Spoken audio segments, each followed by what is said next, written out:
நம்ம இந்திய கலாச்சாரம் கலை மற்றும் அறிவியல் திரைப்படங்களும் நம்ம கொண்டாடுறோம். ஆனா இதே இந்திய மண்ணில் ஏதோ ஒரு மூலையில வரைபடத்துல கூட சரியா குறிப்பிடாத சில கிராமங்கள் இன்னுமே மர்மத்தோட பிடியில சிக்கிக்கிட்டு தான் இருக்குன்றது உங்களுக்கு தெரியுமா?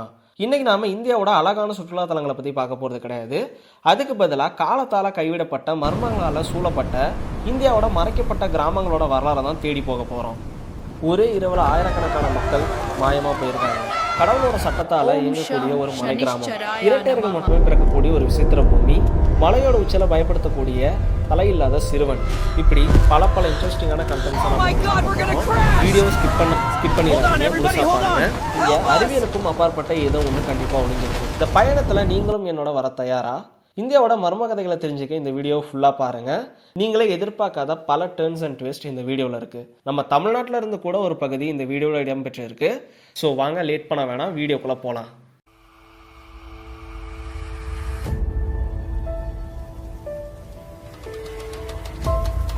இந்த லிஸ்ட்டில் நம்ம முதலாவதாக பார்க்க போகிறது குல்தாரா கிராமம்.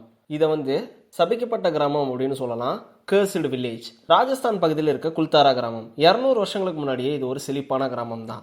ஆனால் இப்போ இது ஒரு பேய் கிராமம் அப்படின்னு சொல்லப்படுது. ஒரு நாள் இரவு அந்த கிராமத்தை சேர்ந்த ஆயிரக்கணக்கான மக்கள் திடீர்னு மாயமாக போனாங்க. அவங்க எங்கே போனாங்க, ஏன் போனாங்க அப்படின்றது யாருக்குமே இன்னைக்கு வரைக்குமே தெரியாது. அந்த ஊர் அமைச்சரோட அராஜகத்துக்கு பயந்து தங்களோட மானத்தை காப்பாற்றிக்க அவங்க வெளியேறினதான் சொல்லப்படுது. அவங்க கடைசியாக போகும்போது ஒரே ஒரு விஷயத்தை மட்டும் சொல்லிட்டு போயிருக்காங்க. சொல்லிட்டு போகலை, சாபம் விட்டுட்டு போயிருக்காங்கன்னு தான் சொல்லணும். இந்த மண்ணில் இனி யாரும் வாழ முடியாது அப்படின்னு சொல்லிட்டு போயிருக்காங்க. இன்றைக்குமே அங்கே இரவு நேரத்தில் மர்மமான சத்தங்கள் கேட்பதாக சொல்லப்படுது. இது ஒரு சுற்றுலாத்தலமாக இருந்தாலுமே அந்த இடத்துல இரவு நேரங்களில் யாருமே தங்குறது கிடையாது. இந்த லிஸ்ட்டில் நம்ம ரெண்டாவதாக பார்க்க போகிற இடம் கோதிகி கிராமம். அடுத்து நம்ம தென்னிந்தியாவுக்கு வருவோம். கேரளாவோட மலப்புரம் மாவட்டத்தில் இருக்க கோதிகி கிராமம். இந்த கிராமத்துக்கு பெயர் இரட்டையர்கள் கிராமம் அப்படின்னு சொல்லலாம். இந்த இரட்டையர்கள் ட்வின்ஸ் அப்படின்னு நம்ம எடுத்துக்கிட்டோம் அப்படின்னாலே எல்லாத்துக்குமே ஒரு படம் ஞாபகம் வரும். ட்வின்ஸை பற்றி நிறையா படம் வந்திருந்தாலுமே ஆனால் இப்போ ரீசெண்டாக வந்ததில் எல்லாருக்குமே ஒரு படம் ஞாபகம் வரும். அந்த படம் தெரிஞ்சிருச்சு அப்படின்னா மறக்காமல் கீழே கமெண்ட்ஸில் சொல்லுங்கள். எனக்கு அந்த படம் ரொம்பவே பிடிச்சிருந்துச்சு. ஒண்டர்ஃபுல்லான ஒரு ஸ்க்ரீன் பிளே, ஸ்டோரியுமே ஆசமாக இருந்துச்சு. மறக்காமல் அதை கமெண்ட்டில் சொல்லிட்டு போங்க. இப்போ நம்ம கதைக்கு வருவோம். சாதாரணமாக உலகத்தில் 1000 குழந்தைகளுக்கு 4 இரட்டையர்கள் பிறப்பாங்க. ஆனால் இங்கே 45க்கும் மேற்பட்டவங்க இரட்டையர்கள் தான். சுமார் 400க்கும் மேற்பட்ட இரட்டையர்கள் இங்கே வாழ்ந்திருக்காங்க. மருத்துவர்கள் பல ஆய்வுகள் செஞ்சுருக்காங்க. இது எதனால் அப்படின்னு, அந்த ஊரோட தண்ணியா இல்லை காத்தா, எது காரணம் அப்படின்னு இன்னைக்கு வரைக்குமே கண்டுபிடிக்க முடியாத ஒரு ட்விஸ்டாக தான் இருக்குது. இது கடவுளோட செயலா இல்லை இயற்கையோட அதிசயமா? இதை பற்றி நீங்கள் என்ன நினைக்கிறீங்க? இந்த லிஸ்ட்டில் நம்ம மூணாவதாக பார்க்க போகிறது சனி ஷிக்னாப்பூர். இதை திருடர்களே வராத ஊர் அப்படின்னு நம்ம சொல்லலாம். மகாராஷ்டிரா மாநிலம் அகமது நகர் மாவட்டத்தில் இருக்க சனி ஷிக்னாப்பூர் ஒரு விசித்திரமான ஆன்மீகத்துக்கு முக்கியம் கொடுக்குற ஒரு கிராமம். இந்த கிராமத்தில் ஆச்சரியமான ஒரு விஷயம் இருக்குது. அது என்னன்னா, இங்கே இருக்கிற வீடுகளுக்கு கதவே கிடையாது. வெறும் நிலைக்கால்கள் மட்டும்தான், அதாவது வாசப்படி மட்டும்தான். ஆனால் கதவுகளோ அல்லது பூட்டுகளோ பயன்படுத்துறது கிடையாது. காரணம், சனி பகவான் தங்களை காப்பாற்றுவார் அப்படிங்கிற அசைக்க முடியாத நம்பிக்கை அவங்க கிட்ட இருக்கு. இங்கே இருக்கிற சனி பகவான் கோவில் ரொம்பவே பிரபலமானது. சும்மா 5 அடி உயரம் உள்ள ஒரு கருப்பு நிற பாறை. அந்த கல் ஐம்பொன்னா இல்லை சாதாரண கல்லா, அது எதுவாக வேணாலும் இருக்கலாம், அது எதுன்னு தெரியல. திறந்த வெளியில் ஒரு மேடையில பிரதிஷ்டை செய்யப்படுது. இதுக்கு கூரையும் கிடையாது. இந்த கோவில் ஒரு ஓபன் பிளேஸ்ல தான் இருக்கு. இந்த கிராமத்துல திருட்டுன்றதே நடந்தது இல்லைன்னு சொல்லப்படுது. ஒருவேளை யாராச்சும் திருடுனாங்க அப்படின்னா சனி பகவான் அவங்க தண்டிப்பாரு அப்படின்றது ஐதீகமா இருக்கு. இந்த நம்பிக்கையோட காரணமா தான் இங்கே இருக்கக்கூடிய வங்கிகளுக்கு கூட கதவுகள் இல்லை அப்படின்னு சொல்லப்படுது. வெறும் டிஜிட்டல் பாதுகாப்பு மட்டும்தான் நம்பி இருக்கு. ஒருவேளை இப்போ நாம் இருக்கிற சுச்சுவேஷனில் நம்ம ஹோம் சைட்ஸில் இந்த டோர்லெஸ் ஹோமெல்லாம் இருந்தால் எப்படி இருக்கும்னு நினச்சி பாருங்க. கதவு இல்லாத ஒரு வீடு இருக்கு நம்ம ஏரியாவில் அப்படிங்கிறப்ப அந்த சுச்சுவேஷன் எப்படி இருக்கும் அப்படிங்கிறத நினச்சி பாருங்க. இந்த லிஸ்ட்டில் நம்ம 4வதாக பார்க்க போகிற இடம் டவுஹில், மேற்கு வங்கம். மேற்கு வங்காளத்தில் இருக்க குர்சியோங் அப்படிங்கிற மலைப்பகுதியில் அமைஞ்சிருக்கக்கூடியது தான் இந்த டவுஹில்.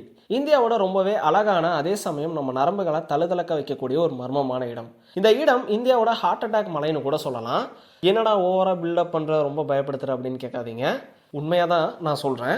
இங்கே இருக்க காடுகளுக்கு நடுவில் போகக்கூடிய சாலையில் தலையில்லாத சிறுவன் ஒருத்தன் நடமாடுறதா பல வனத்துறையினரும் உள்ளூர் மக்களும் அதை பார்த்து சொல்லியிருக்கிறாங்க. அவன் திடீர்னு காட்டுக்குள்ளே மறைஞ்சு போயிடுவானா, இந்த திடீர்னு உடையதான், திடீர்னு சாயுதான், இந்த மாதிரி மின்னல் மாதிரி போயிடுவான் போல அந்த பையன்.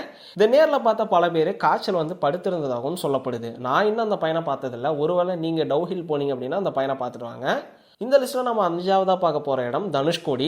தனுஷ்கோடியை பற்றி நான் சொல்லி தான் உங்களுக்கு தெரியணும் அப்படின்னு இல்லை, எல்லாருமே அதை பற்றி பார்த்துருப்பீங்க. நம்மளோட சேனலில் என்னோட வாய்ஸில் தனுஷ்கோடியை பற்றி பேசணுன்னு ரொம்ப நாளாக ஆசை. அதனால் நான் அதை சொல்லுவேன், நீங்களும் கேட்டு தான் ஆகணும். தனுஷ்கோடி தமிழ்நாட்டோட ராமநாதபுரம் மாவட்டத்தில் இருக்க பாம்பன் தீவில் பாம்பன் தீவோட தென்கிழக்கு முனையில் அமைஞ்சிருக்க ஒரு ஹிஸ்டாரிக்கல் பிளேஸ்னு எல்லாருக்குமே தெரியும். இது இந்தியாவோட கடைசி நிலம் அப்படின்னும் ஒரு காலத்தில் செழிப்பாக இருந்தது. ஆனால் இன்னைக்கு சேதமடைஞ்சு காணப்படுறதால பேய் நகரம் அப்படின்னு சொல்லப்படுது, அதாவது கோஸ்ட் டவுன். 1964 டிசம்பர் 23 மறக்க முடியாத ஒரு கருப்பு நாள்.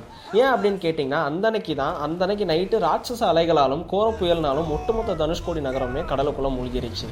அந்த அன்னைக்கு நைட்டு பாம்பன்ல இருந்து தனுஷ்கோடி போயிட்டு இருக்கிற பாம்பன் டு தனுஷ்கோடி ரயில் புயல் அலையினால கடல் அடிச்சுட்டு போயிடுச்சு. இதுல பயணம் பண்ண 100க்கும் மேற்பட்டவங்க இந்த இயற்கை சூழல்ல உயிரிழந்திருக்கிறாங்க. ரொம்பவே வருத்தமளிக்கக்கூடிய ஒரு விஷயமா தான் இது இருக்கு. இந்த பேரழிவுக்கு அப்புறமா தனுஷ்கோடி மக்கள் வாழ்வதற்கு தகுதியற்ற ஒரு இடமா தமிழக அரசால அறிவிக்கப்படுது.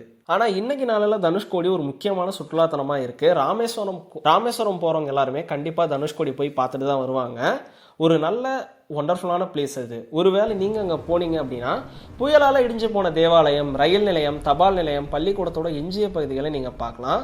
அந்த நகரம் அழிஞ்சாலுமே அதோட நினைவுகள் இன்றைக்குமே அந்த காலத்தோட சாட்சியாக இருக்குது. ஸோ இந்த வீடியோ உங்களுக்கு பிடிச்சிருக்கும்னு நான் நம்புகிறேன். இதில் குறிப்பிட்ட 5 பிளேஸில் உங்களுக்கு எந்த பிளேஸ் ரொம்ப ஆச்சரியமாகவும் அதிர்ச்சியளிக்கும் ஒன்றா இருந்துச்சு அப்படிங்கிறத மறக்காமல் கமெண்ட்ஸில் சொல்லுங்கள். ஸோ மறக்காமல் நம்மளோட வீடியோவை சப்ஸ்கிரைப் பண்ணுங்கள், ஷேர் பண்ணுங்கள், உங்கள் ஃப்ரெண்ட்ஸ் அண்ட் ஃபேமிலிக்கு ஷேர் பண்ணுங்கள், மறந்துடாதீங்க. ஸோ தேங்க்ஸ் ஃபார் வாட்சிங்.